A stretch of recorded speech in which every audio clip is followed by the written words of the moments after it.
am the Whistler, and I know many things, for I walk by night. I know many strange tales hidden in the hearts of men and women who have stepped into the shadows. Yes, I know the nameless terrors of which they dare not speak. Tonight, transcribed, it's the Whistler's strange story, The First Year. The story of Lydia Winters falls naturally into two parts, separated by exactly 1 year, almost to the minute. Her marriage to Elliot Larkin ended, of course, on New Year's Eve, somewhere around midnight, at a place called Silver Lake Lodge. The circumstances surrounding its ending are a matter of record now in the files of the police department, Homicide Division. The beginning is another story, a personal one. Just a year before, early on New Year's morning, as she entered her uncle's apartment after listening to the whistles ushering in the new year and bidding Elliot good night.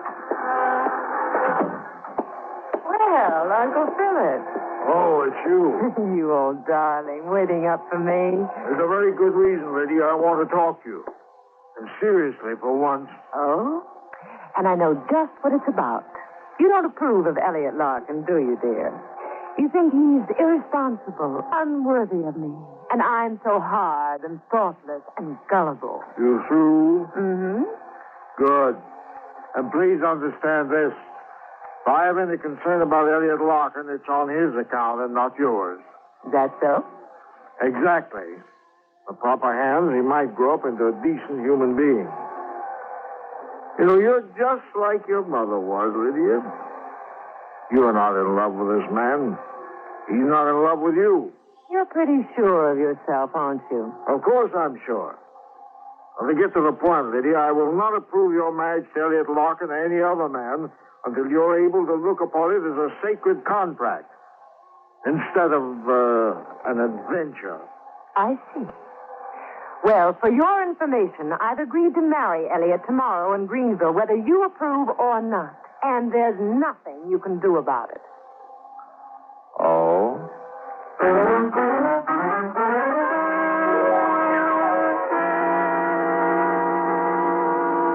Good Lord, Phil, you can't do a thing like this now. Why not? You're a lawyer. You can draw it up. But it's vicious. You can't play with people's lives as if they were puppets.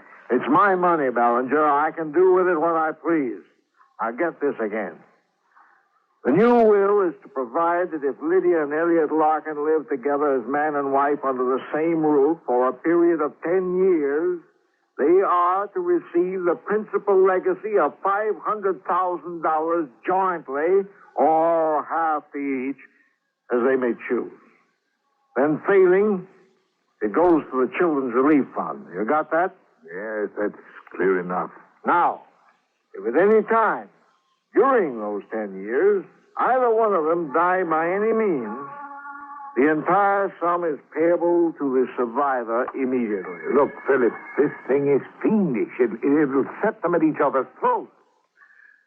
Well, if I'm right, if the marriage means nothing to either of them, it'll destroy them. On the other hand, if I'm wrong, it'll be a real reward. But don't you see, it's not a will, Philip. It's a weapon. Maybe. I know I won't live to see it work out, but you'll see it, Ballinger. You'll see it. You're to acquaint them with the provisions just the moment that I die. There's a comfortable retainer in there for you to see that it's followed to the letter. You know, I envy you, Ballinger. It should prove very interesting.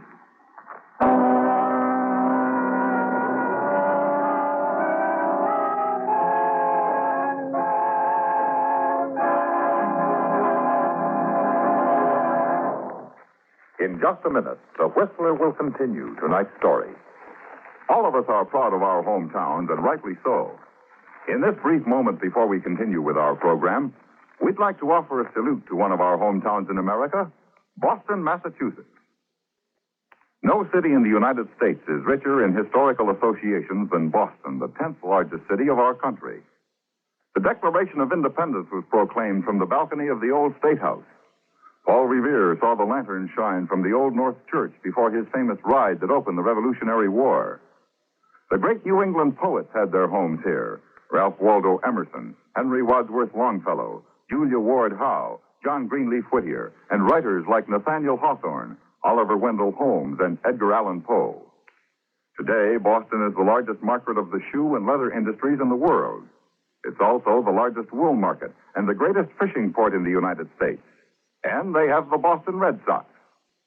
It's the home of the Mother Church of Christian Science, and people all over the world know about Boston products. They buy $3 billion worth of them every year. It's no wonder that the people who call Boston their hometown are proud of their two nicknames. They call Boston the hub of the universe and the cradle of liberty. Thus has Boston taken its place in the building of America. And now, back to The Whistler.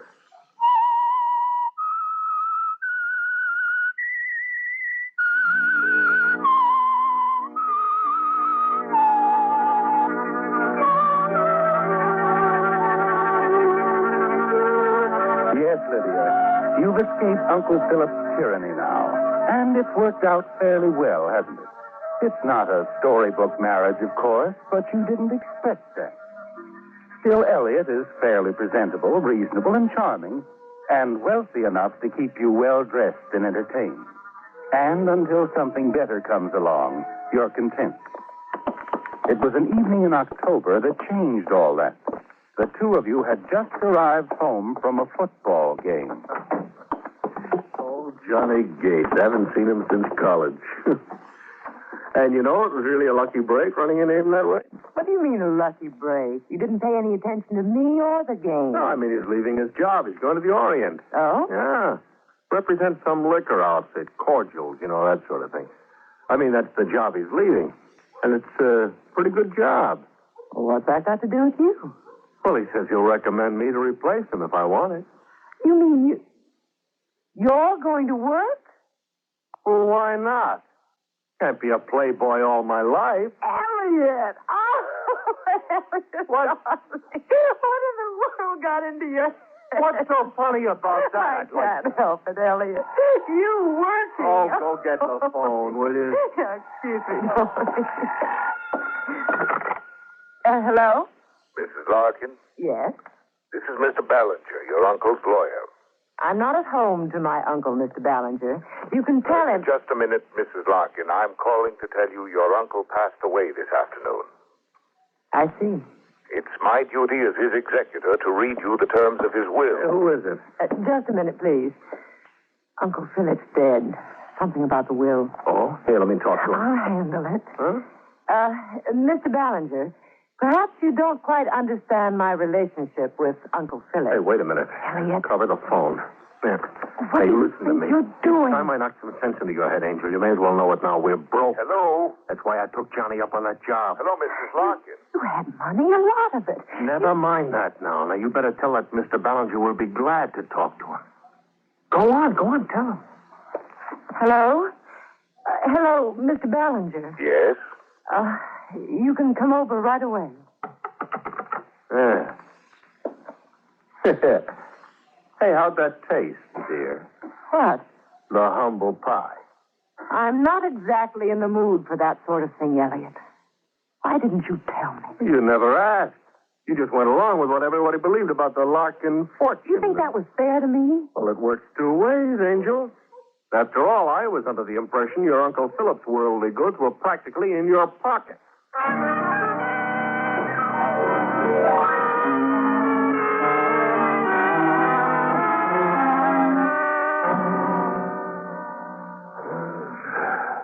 Well, that's all there is to it, Lydia. I haven't left out anything. If there are any questions... No, it's all very clear. Yes.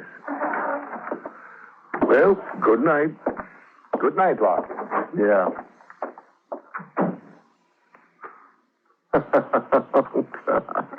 Amusement, Elliot, or the beginning of hysteria? Oh, 10 years. 9 to go. And in the light of our discussion You earlier, can start forgetting that discussion right now. Huh? He's not going to beat me, Elliot. I want that money. I'm going to get it. Under the circumstances, The circumstances are unimportant. Appearances count most now. You mean we put on an act for Ballinger? Exactly. You live your life, I live mine. No questions or answers. Yeah, except to the watchdog. We can handle Ballinger. Huh. I suppose it's worth a try. All right, dear. What's the first move? Your friend, Johnny Gates. Johnny? You'll need that job now. You have a wife and a home to support.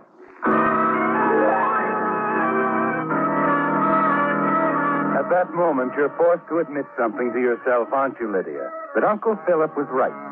That your marriage to Elliot Larkin is a farce, a hollow, mocking thing that was never meant to be.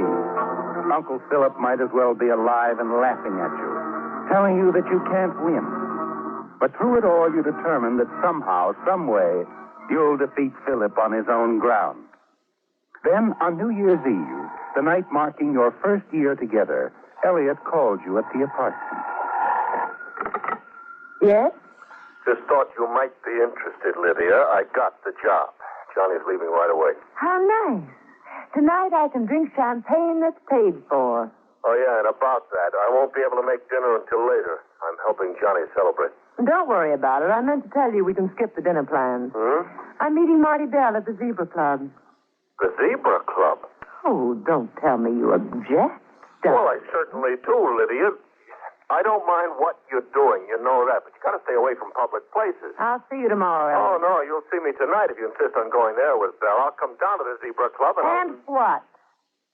Don't play the jealous husband, Elliot. That's really overdoing it.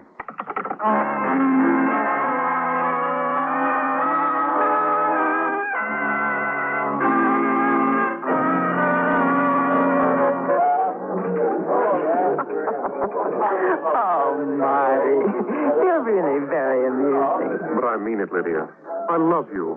I want you to leave Elliot. Oh, stop it, Marty. You don't care a hang for Elliot. He doesn't I deserve... said stop it. There's someone coming over our table. An old friend. Really? Well, I don't see anyone. Oh, Mr. Ballinger. What an unexpected surprise. Yes, I dare say. I'd like you to meet Marty Bell, an old friend of Elliot's. Oh? Marty, Mr. Ballinger.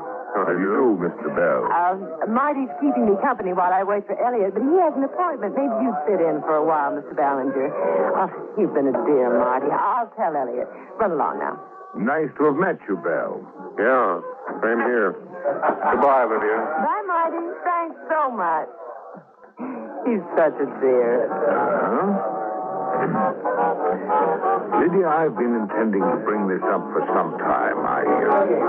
Well, you know, when there's any sign of trouble between you, you're on dangerous ground. Why, Mr. Ballinger, I don't know what you're talking about. We're getting along beautifully. Where is Elliot, Lydia? It's New Year's Eve. You two should be together. Well, of course we should, but the night is only beginning, Mr. Ballinger. Oh, wait, there's Elliot now. Well, here's my stray lamb. Darling, you remember Mr. Ballinger. Hello, Larkin. Oh. Yeah, sure. How are you, Mr. Ballinger? Sit down, my boy. I've already taken the liberty of ordering a round of drinks. Oh, how nice. If you'll permit me, I'd like to offer a toast on your anniversary. 1 year, isn't it? That's right. One beautiful year. Yes. Oh, we can drink to that. And, of course, to your future. May you remain as happy as you are tonight.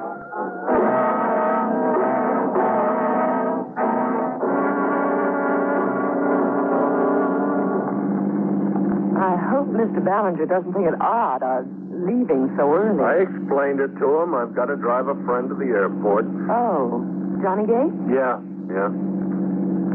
Going up to Seattle on the midnight plane. What I didn't tell Ballinger is that I'm going through. What? Yeah, I got my ticket, suitcase in the back. Elliot, you can't do this. Why not? Well, because of what it might mean. Ballinger is suspicious now. What will he think when he hears you've gone flying off somewhere on our anniversary? Well, he'll think maybe I've had all I can stand. For $500,000. Don't be a fool, Elliot. Look, I'll do anything you say. I'll stay away from Marty. Anything, Elliot. Just give me a chance. Oh. Now, look. Johnny's expecting me, Lydia, and I don't see how I can change anything now. I'm supposed to be there. There must be a way, Elliot. You'll regret this yourself. I know you will. I wonder... What? What are you thinking? Maybe Johnny can help us. You come on up with me. We'll talk to him.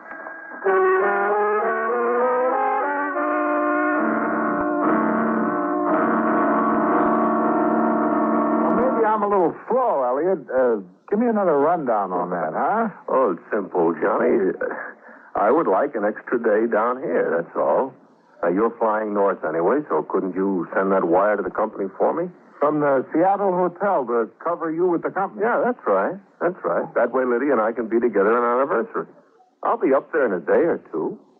Well, I don't suppose there'd be much doing over the holiday anyway. Oh, no, not a thing. But, of course, I don't want to beg off on my first assignment. Oh, that wouldn't be so good.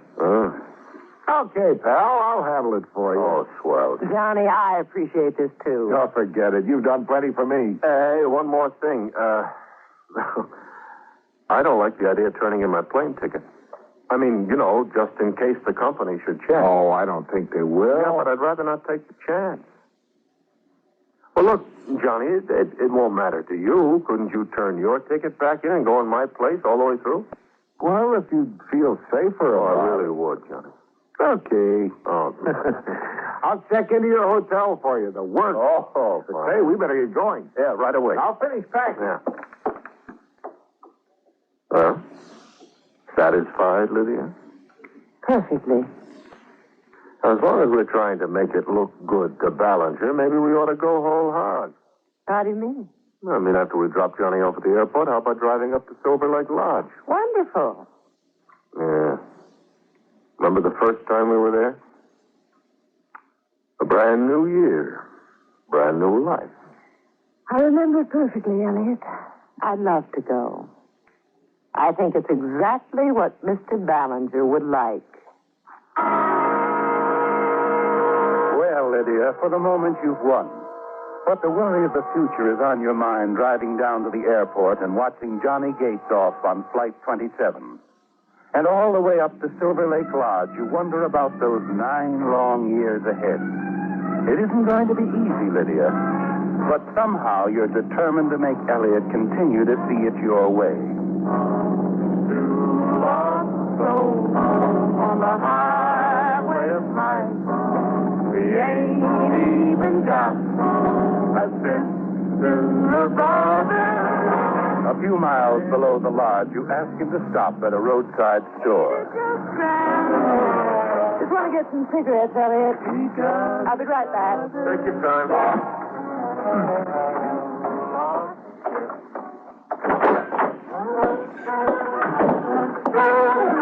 Yes, ma'am. Pack a cigarette, please. Take a pick. These will do. Here you are. A special flash. Then back to the New Year's round-the-town celebration. Flight 27 of Fearless Airlines, northbound for Portland, crashed and burned in an unexplained accident 1 hour ago. All on board were killed. It comes that suddenly, doesn't it, Lydia? The answer to everything. Elliot, the money, everything. Yes, Lydia. Elliot was on that plane, even if it was in name only. At this very moment, as he waits for you in the car outside, he is officially dead. Certainly unidentifiable. And the words of Uncle Philip's will keep running through your mind. If at any time either Lydia or Elliot Larkin die, the entire sum is payable immediately to the survivor.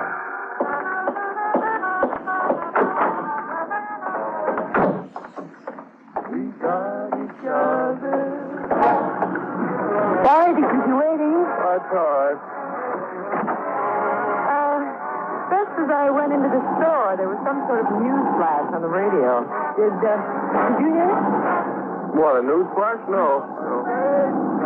Oh, must have been some other station. Yeah. So, Hey, I was enjoying that. please, I'd like it quiet. We'll be up at the cabin in a few minutes, and right now, I want to think. Of course you want to think, Lydia. Of the loaded target pistol in the gun case at the cabin. Of how lonely it is here. Of how easy it will be to dispose of Elliot's body in this wilderness. Your eyes are on the gun case now. Just over Elliot's shoulder as the two of you sit in the living room of the cabin before the fire that he's built for the occasion. Well, Lydia, our first year. 9 more to go. You know, Elliot, sometimes I wonder.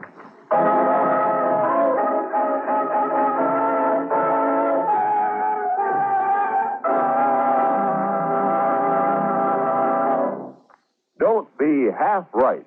Use Usafi. For example, how many main crowd formations would you say there are? 2? No, that's only half right. Brush up on your aeronautical meteorology. Tell your I&E officer you want to study with the United States Armed Forces Institute, USAFE. It's easy. It's simple. If you don't want to be half right, use USAFE. And now, back to The Whistler. Yes, the marriage of Lydia Winters Larkin ended on a New Year's Eve at a place called Silver Lake Lodge, where she'd spent her honeymoon just a year before. There's a complete record now in the files of the Homicide Division. A record, too, of the persistence and determination of one of their detectives, of his curiosity over the crash of a northbound airplane and the supposed death of a passenger named Elliot Larkin, of a trail which finally ended with a confession of murder under a cold white light at police headquarters. Go on, Mr. Larkin. Oh, well, may as well know it all, I guess. I thought my alibi was perfect. I figured Johnny Gates had put me in Seattle at the time of the crime. You figured that out when Ballinger read you the will. Well, that's why I took the job, lying-a-let assignment in Seattle the night Johnny was leaving. I did need the money. I wanted the $500,000. Never would have taken the chance if I hadn't thought it was airtight. And your alibi blew up in that plane. Yeah. Hey, you know, that's funny. That night in the car on the way up to Silver Lake? Yeah? And she asked me about some news flash. I think that was about the plane. Now, I wonder why she didn't tell me. Now, a question. Do you know when PT boats were first used by the Navy? Around 1810, Robert Fulton of steamboat fame built what is considered to be the grandfather of our modern PT boat. His torpedo boat was 27 feet long and had 6 oars. The boat was provided with 4 blunderbusses on swivels, each one tended by a Marine armed with pistols and cutlasses. The oarsmen were also armed. The torpedo was placed at the bow and attached to a harpoon gun. When the boat approached the target ship, the gun was discharged and the torpedo released, a far cry from the PT boats of today. This is but one of many interesting facts which can be found in the history of your United States Navy.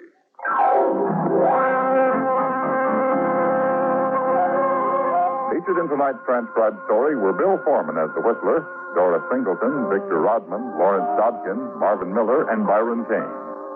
The Whistler, directed by Sterling Tracy, with music by Wilbur Hatch, is produced by Joel Malone and transmitted overseas by the Armed Forces Radio Service. Tonight's Whistler was written by Joel Malone and Harold Quanten. This is George Walsh speaking and reminding you to listen again next week for another strange tale by The Whistler.